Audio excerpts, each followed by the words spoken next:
La digestion est le processus au cours duquel le système gastro-intestinal récupère les nutriments essentiels au fonctionnement de l'organisme et transforme les aliments non utilisés en déchets à l'aide de réactions chimiques.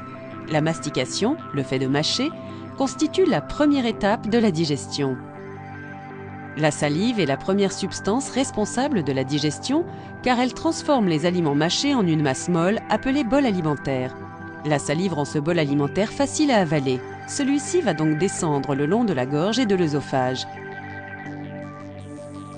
Le bol alimentaire passe au travers du sphincter œsophagien avant d'arriver dans l'estomac. Dans l'estomac, l'acide chlorhydrique libéré permet de progressivement casser les grosses molécules d'aliments en molécules plus petites jusqu'à obtenir un bol alimentaire liquide. On appelle cette substance liquide le chyme, lequel passe par le sphincter pylorique et entre dans le duodénum, la première partie de l'intestin grêle. C'est là que des enzymes libérées par le pancréas, le foie et la vésicule biliaire continuent à transformer le chyme en microéléments que l'organisme pourra ensuite facilement absorber et utiliser.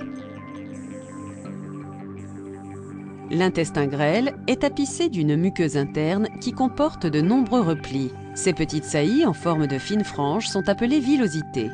Les villosités permettent aux aliments digérés de s'infiltrer dans la circulation sanguine. C'est dans l'intestin grêle que tous les nutriments et toutes les vitamines sont absorbés.